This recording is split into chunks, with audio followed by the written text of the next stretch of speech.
ও আচিক মান্দিরাং। গারো ভাষার যে গানে পাহাড় নাচে, যে গানে আহ্বান আছে গারো জাতিসত্তার ঐক্যবদ্ধ হবার, সেই গানের স্রষ্টার জীবনে নেই স্বীকৃতি, নেই স্বস্তি। বলছি গারো ভাষার এই জনপ্রিয় গানের স্রষ্টা আর্নিশ মান্দার কথা। ময়মনসিংহের সীমান্ত ঘেঁষা পাহাড় ছুঁয়ে যার বসবাসের আড়ালে শুধুই বঞ্চনার আখ্যান। শুধু আর্নিশ মান্দাই তো নয়, এই ভাষার কবি লেখকদের প্রায় সবার জীবনের গল্পটাই এমন, মন খারাপে ভরা। ময়মনসিংহের ধোবাউড়া ঘুরে এসে নজরুল ইসলাম রনির ক্যামেরায় পার্থ সঞ্চয়ের প্রতিবেদন।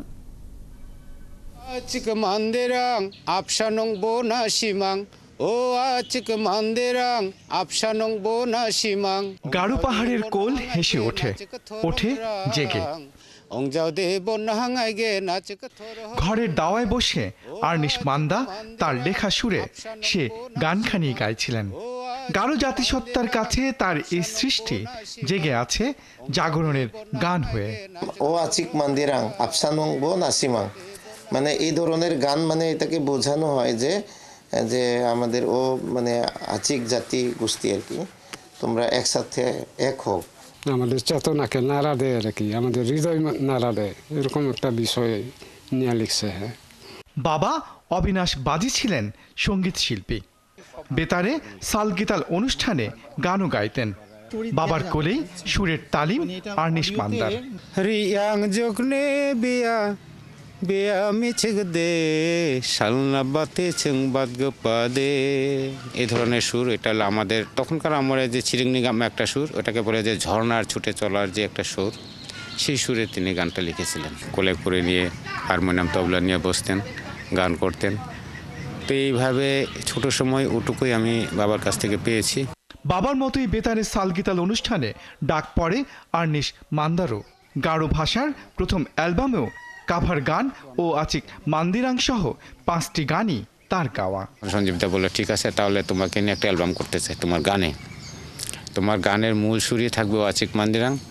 এই কথা দিয়েই আমাদের প্রথম যে অ্যালবামটা এটা বের করব। তারপরে মাইকেল মৃত্যুঞ্জয় রে মামা বললো যে, ভাই না শুনলে তো কি জন্য ডাকলাম? তখন বললাম যে, মামা হ্যাঁ শুনেছি। কেমন হবে এটা হলে? তোমার তো নাম চারিদিকে ছড়িয়ে পড়বে, সবাই শুনবে, ক্যাসেটগুলো বিক্রি হবে বিভিন্ন জায়গায়। ক্যাসেট তো না, সিডি আর কি। তখন এইগুলো নিয়ে আলাপ আলোচনার পরে একদিন আমাকে বললো, তুমি গানগুলো প্র্যাকটিস করো। তাই আমরা আমাদের মিউজিশিয়ানদেরকে আমরা রেডি করতেছি। তারপরে স্টুডিওতে অ্যালবাম হলো। অ্যালবাম হওয়ার পরে সঞ্জীবদা বলছিল যে, তোমাদের এই নতুন অ্যালবামটা যখন আমরা উদ্বোধন করব, মোড়ক উন্মোচন করব, তখন তোমরা যারা আরেকটা সবচেয়ে বিষয়টা হচ্ছে কি, ওই দিন আমরা 5 জন না 6 জন রেকর্ডিং করেছি ওই অ্যালবামে। তার মধ্যে আমার 5টা গান আছে। পুরো গানের অ্যালবামে আমি গাইড করেছি। এটা হলো আমার একটা সবচাইতে বেশি একটা আনন্দের বিষয়। আমি খুব গর্ববোধ করি নিজেকে। গান গেয়েছেন, সে গান ছড়িয়ে গেছে সীমানা পেরিয়ে ওপারের গারো জনগোষ্ঠীর মাঝেও। কিন্তু আড়ালে রয়ে গেছেন আর্নিশ মান্দা। একটা আশ্চর্যের বিষয়, গানটা সবাই শুনে, কিন্তু এই গান কে সৃষ্টি করেছে, কার মাধ্যমে এসেছে, কে গেয়েছে, একটা সুর কে দিয়েছে, এই ধরনের চেনে না কেউ। স্বীকৃতি না পাওয়ার সে হাপিত্যেশ ছড়িয়ে আছে পাহাড়ের বুক জুড়ে গারো শিল্প সাহিত্যে আরও। আর্নিশ মান্দার কথা বলতে বলতেই সে বঞ্চনার কথা বলছিলেন এই ভাষার প্রথিতযশা কবি ও লেখক মতেন্দ্র মানখিন।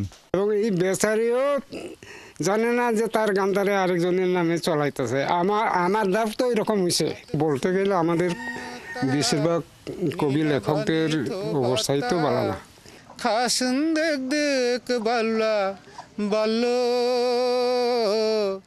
গারো ভাষায় প্রায় 1000 খানেক গান লিখেছেন আর্নিশ মান্দা। তাতে পাহাড়ের চঞ্চলা রূপের মতোই আছে গারো নারীর রূপের আখ্যান। আছে এই পাহাড় আর মানুষের হাসির আড়ালে লুকিয়ে থাকা বেদনার দুঃখ গাথা।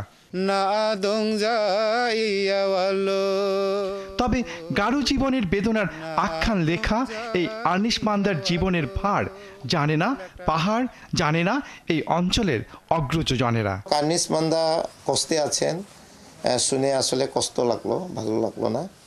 এবং বিশেষ করে এই বড়দিনের এই শীতের মৌসুমে, হ্যাঁ, আমাদের তো তবু ভাঙা হইলেও ঘর আছে, কিন্তু তার তো ঘর ভালো না।